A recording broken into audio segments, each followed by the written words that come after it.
All right, what's up, Mortgage Coach, Trust Engine community? I am default aggressive, doing a little more interviews than I typically do. For a long time now, I've been trying to do 3 interviews a week, but I mean, I feel like I'm doing a couple a day because that's what time it is in the market. Like I need to bring leadership and inspiration to mortgage professionals that want to turn this NAR settlement into an opportunity to win market share and just be more valuable to realtors. And so I'm interviewing realtors, I'm interviewing mortgage professionals. I have created a special playlist in the Mortgage Coach YouTube channel. Right at the very top, you should see the NAR settlement playlist. This interview with Dan will be part of that playlist. So guys, I don't think Dan needs an introduction to this community, but he's, one of America's top loan officers. Dan, do you think you are the most well-known and recognized loan officer in the Seattle market? I mean, from my standpoint, you've had to accomplish that. Like who's more known than you? Oh man, I don't want to answer that. I'm definitely not the highest producer. We got some ball players up here, Dave. But I know, but you're one of the top producers, but yeah, you're content. probably the most well-known and well-recognized, do you think? Hey, if you say it, I believe it, and I'll go with Okay, let's not put Dan on the spot. And anybody, no disrespect, I've got a lot of baller mortgage coaches in that market that are killing it with production. But just how on social media you are, you're on the American Dream. And I saw Jan created a 9-minute video, and it was just great leadership. It was just an example of how he's bringing value and leadership to realtors. And I just thought, you know what, I want to get on social media. Like you're watching this, you're watching it on YouTube, you're watching it live in our Facebook group. If you're not part of the Trust Engine Facebook group, or you do not subscribe to the Mortgage Coach YouTube channel, do it now. So Dan, let's just start with, well, first of all, before you share your strategy, how are you doing from a production level? Like what kind of volume you think you'll hit this year?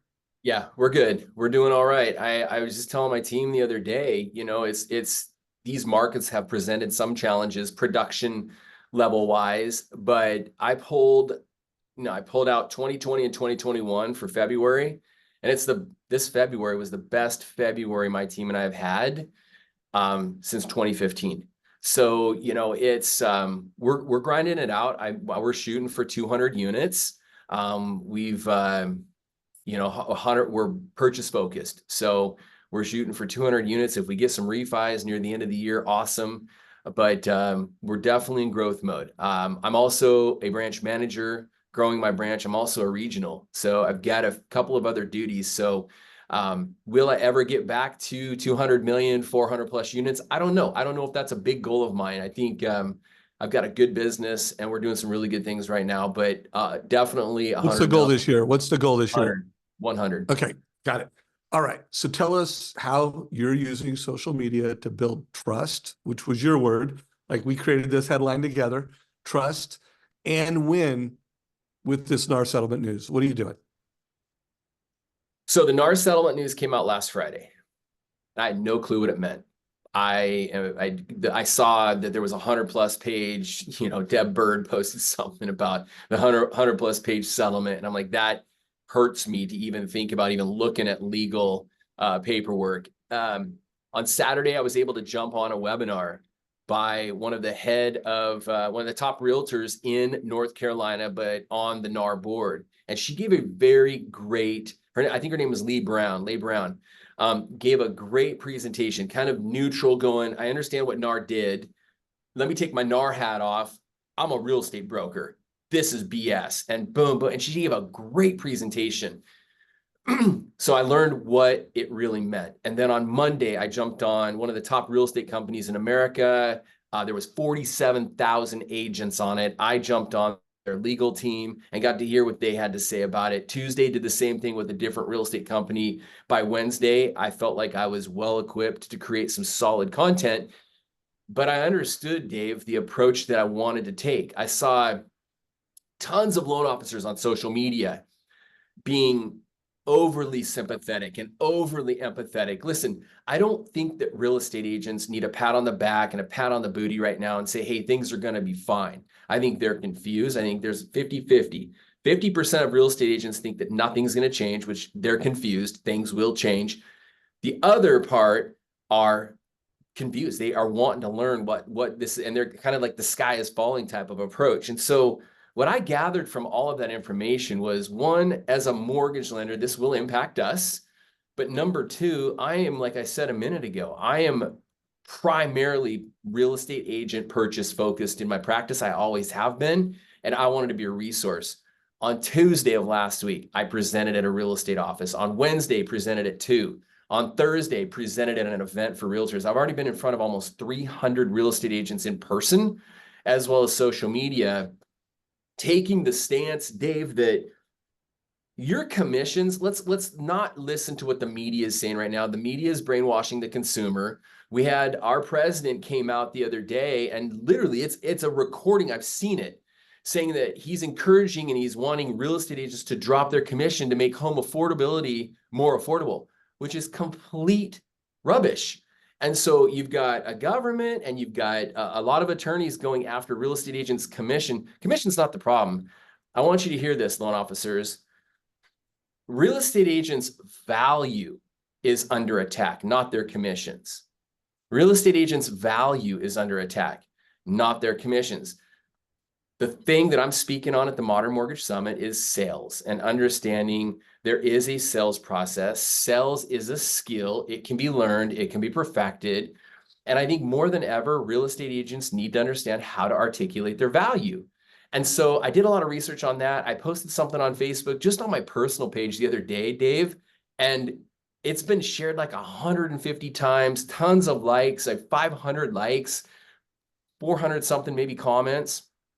And the goal is to get lenders and real estate agents to share what I posted. No, time out. This is on Facebook right now? On Facebook. Yeah, I shared a conversation I had with a client. Yeah. I'll find that link, guys. If you're watching this at our YouTube channel, we'll put a link to Dan's leadership on social media down below. Let's give it some more likes.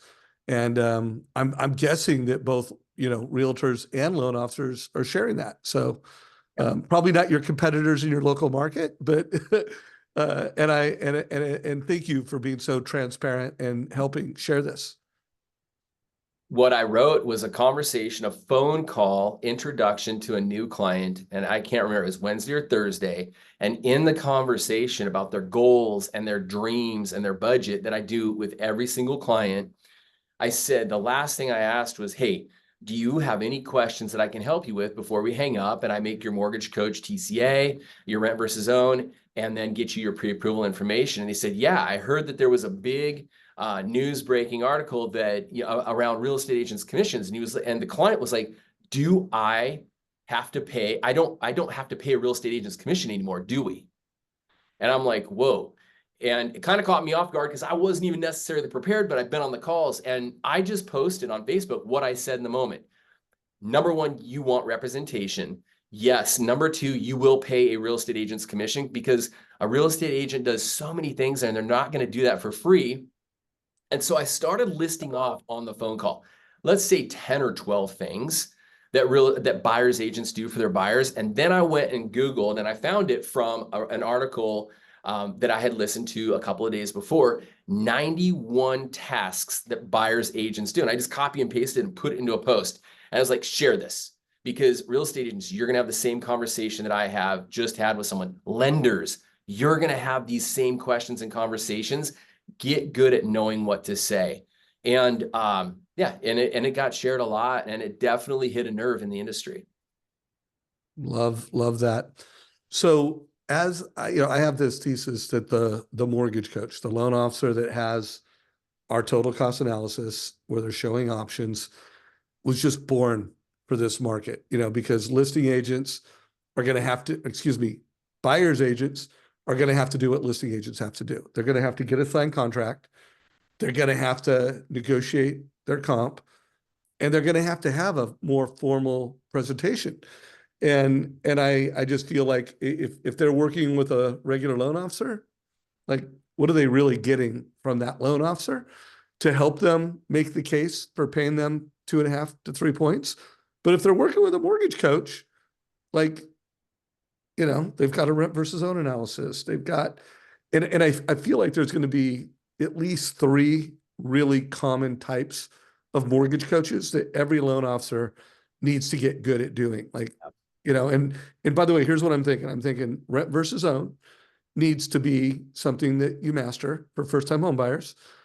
A cost of waiting, you know, where the realtor can really like, hey, I'm going to help you figure out the right time. Like, and by the way, we might not want to call it the cost of waiting. We might want to call it the right time to buy analysis. Like, hey, realtor, I've got a right time to buy analysis. And then I think they're going to need some type of a TCA that helps show how to pay their comp. Uh, what are your thoughts on the three or so TCAs that every mortgage coach needs to get great at? What do you think they are?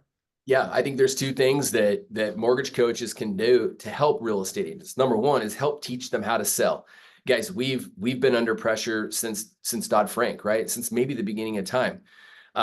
So we've already had to deal with margin compression, rate shoppers, and all of that. So I think we are maybe a little bit ahead of the game there. So sharing some of the things that have helped us sell our value. I think in that they need to understand how to articulate the news and how to articulate their value to the consumer. And I think getting really good at this as agents is going to be important. Number two, I think what loan officers need to learn to do, and I've used this in front of every real estate agent, my email list of real estate agents, and I said, you need me more than ever. And here's why. When you refer a borrower to a lender, how great would it be to have a lender explain the news, explain the buyer's agency agreement, explain your value, explain the final thing right here, the solutions that we have in the event that the seller doesn't pay a buyer's agent commission. So the new laws require you to sign a buyer's agency agreement with a real estate agent. Real estate agents make anywhere between 2.5% and 3% from a buyer's agent standpoint.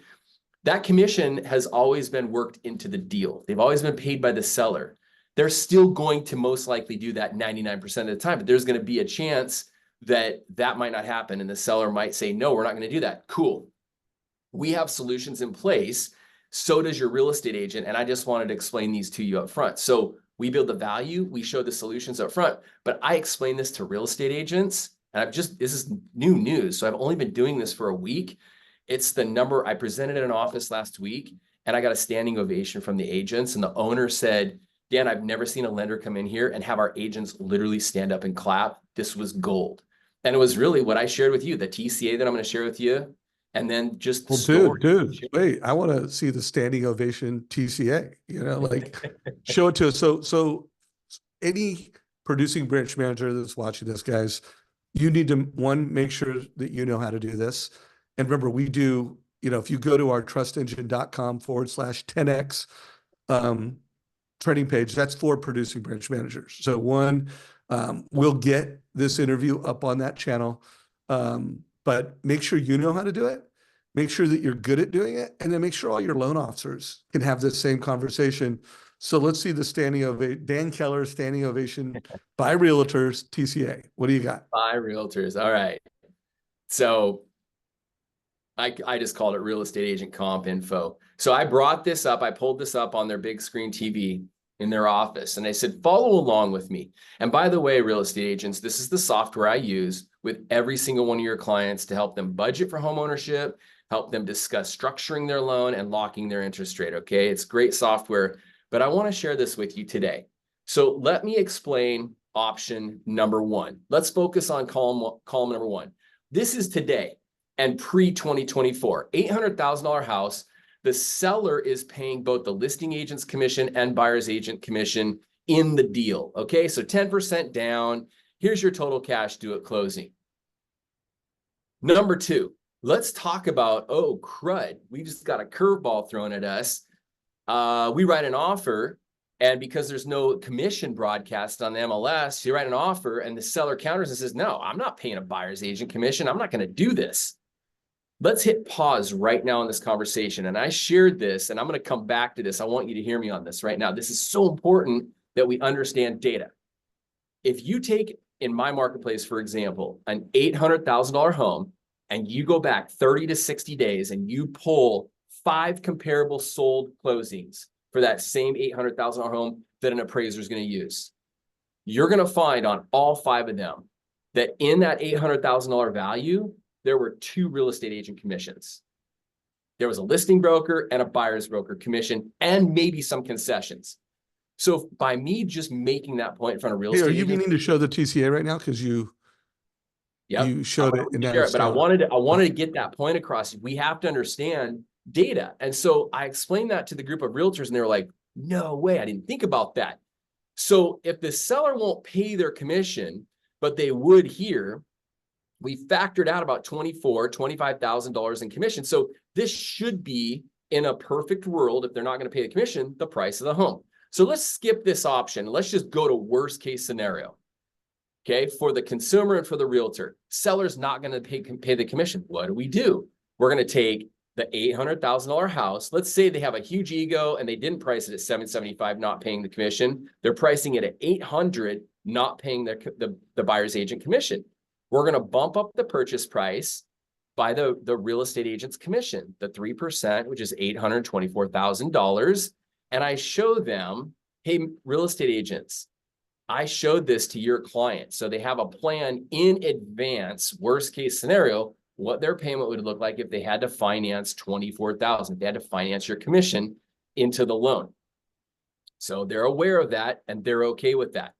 But let's go here, because I've already gotten a couple of real estate agents, especially in that meeting, go, yeah, Dan, but what if worst case scenario, let's say the appraisal comes in low. Cool.